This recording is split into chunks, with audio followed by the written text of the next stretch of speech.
अरे भाई, मीरा ने जीते जी पाया, तुलसीदास ने जीते जी पाया, रैदास जीते पाया। जब कलयुग में ये लोगों ने जीते जी बहुत महात्मा महापुरुषों ने और सिद्धों ने प्राप्त कर लिया, वैसे आप भी कर सकते हो। लेकिन कोई महापुरुष प्राप्त करने वाला मिलना चाहिए, वो नहीं मिलेगा तो जीवन अपना ऐसे ही चला जाएगा। ये जो आप कर्म करते हो, ये इंद्रियों का बाहर का कर्म है, जड़। ये फिर शरीर मिलेगा।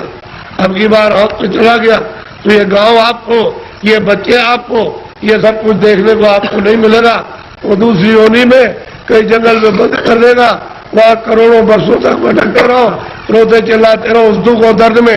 कौन सुनवाई करेगा? और नरकों में भेज दिया तो वहां कितने नाम के नरक है, उसमें सजाएं देगा, वहां से लौट के आ नहीं सकते हो। इस मनुष्य शरीर को सार्थक करो। किसी महात्मा की खोज करके उससे पूछो भगवान के मिलने का कौन सा रास्ता है, तो जो जानता होगा रास्ता तुमको मनुष्य शरीर में बताएगा। फिर घर में आके दिन में खेती करो, दुकान और दफ्तर का काम करो, शाम को बच्चों की सेवा करो और 1 घंटे का समय लगाकर मनुष्य रूपी मंदिर में सच्चे भगवान का अपनी जीवात्मा से भजन, तब वो परमात्मा मिलेगा जीते जी। मरने के बाद बच्चा मिलने वाला नहीं है। तुम ये सोचते हो कि मेरे लोग पीछे के चले गए, वो स्वर्ग चले गए, उनकी कोई चिट्ठी पत्री तुम्हारे पास में आई है कि मैं स्वर्ग में पहुंच गया हूं, और तुम यहाँ बैठे हुए हो स्वर्ग के दरवाजे पर, और तुमको भी पता नहीं स्वर्ग क्या चीज है। अरे दरवाजे पे बैठे हो, इधर मनुष्य शरीर का दरवाजा, उधर स्वर्ग का दरवाजा, और मनुष्य शरीर में बैठ करके स्वर्ग में नहीं जा सकते हो, तो मरने के बाद पहुंच जाओगे। उनकी तो कोई चिट्ठी पत्री नहीं आई कि मैं यहाँ पहुंच गया हूँ, तुम भी चले आना।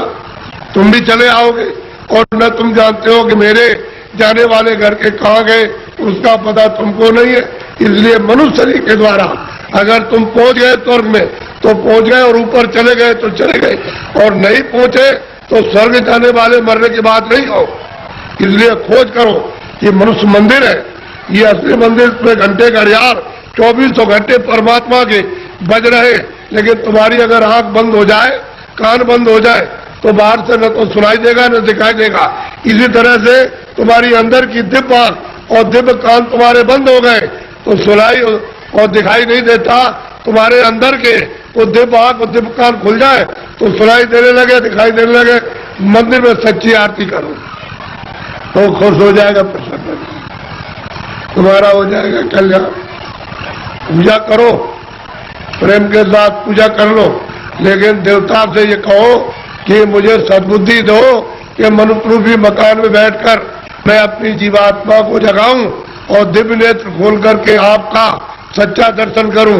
ये ठीक, और मांगो कि कोई महात्मा जानने वाले मिल जाए जो वहां तक पहुंचे हो देवी देवताओं के पास और उस परमात्मा के पास, और वो हमको रास्ता बता दे, और उनकी कृपा से और दया से रास्ता पा जाए, हम आपके पास और भगवान के पास पहुंच जाए।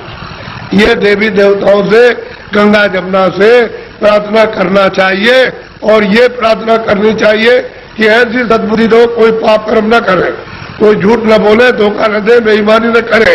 जितना भी काम करे, नेक काम करे, अच्छा काम करे, पुण्य का काम करे, किसी को सताए नहीं, किसी को मारे नहीं, किसी के घर में, किसी के खेत में चोरी न करे। ये देवताओं से प्रार्थना आपको गंगा जमुना में स्नान करते हुए करना चाहिए।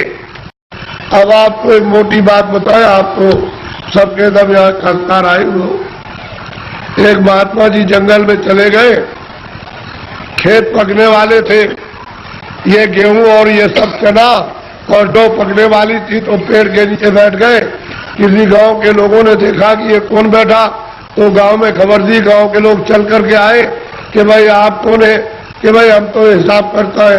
क्या हिसाब करने के लिए आए? कि मुझे किसको चना देना, किसको गेहूं देना, किसको अरहर देना है, और किसको कितना मटर देना, ये हम फसल लिखने के लिए आए। फसल लिख लेंगे तो कह लेंगे आपका हिसाब कब करोगे? कह लेंगे जब काट कूट करके ले आओगे, और जब तुम मार मूड़ करके गेहूं चना मटर अरहर निकालोगे तो मैं हिसाब करने के लिए आ जाऊंगा, मुझे जिसको जितना देना है उतना ही। तो उन्होंने लिख लिया। तो लोग पूछ रहे कि हमको कितना देना है, 40 मन, 80 मन, 100 मन, 60 मन, सबने लिख लिया। अपना लिख करके लेके चले गए, और जब खेत पका पकने के बाद जब तो खलिहान में ले गए तो एक आदमी ने सोचा ये सब झूठी बात है, ये कोई लिखा पढ़ी नहीं करने आता है। उसने क्या काम किया, रात को हंसिया लिया, उसके खेत में से 4 गट्ठा गेहूं उसके खेत में से काट करके अपने खलिहान में जमा कर लिया। उसका तो इतना खेती में होता नहीं था और तमाम गेहूं जमा हो गया दूसरे की चोरी करके। तो जब वो आ गए बेचारे खेत काट काट करके खलिहान में ले आए और भूसे को अलग किया, अनाज को अलग, तो महात्मा जी आ गए और बैठ गए। लोग दौड़ पड़े कि महाराज हमको कितना देना, तो लिखा था 40 मन और 80 मन और 60 मन और 100 मन और इतना देना। चोर वो चोरी कर ले आया था, वो आया कह लगे महाराज हमको कितना देना है, कि तुमको 25 मन। कह लगे तोल लीजिए। तो जब तोला गया तो किसी का 25 मन ज्यादा एक दाना नहीं, 60 मन, किसी का 40 मन, किसी का 100 मन, सबका जितना जितना लिख लिया था सबका। चोर बोला अरे महाराज ये मेरे कांटे लगे, मैं रात को कांटों में जंगल में गया तो बबूल के कांटे, बेरियों के कांटे, खून निकला, ये पैर फट गए और मैं उसके खेत में से काट करके ले आया। उधर से जौ काटी, मटर काटी, अरहर गेहूं काटा, वो किधर चला गया। अरे कह लगे बच्चा ये मेरे पैर में भी ये कांटे लग गए, ये देखिए लगे हुए कांटे। कह लगे आप क्या करते रहे, कह लगे तू काट कर के ले आता था, वहां जमा करता था और मैं यहां से जब चला जाता था घर में तो गट्ठा उठा करके उसने खेत में पहुंचाया करता। मुझे देना उतना ही है जितना तेरे हिसाब।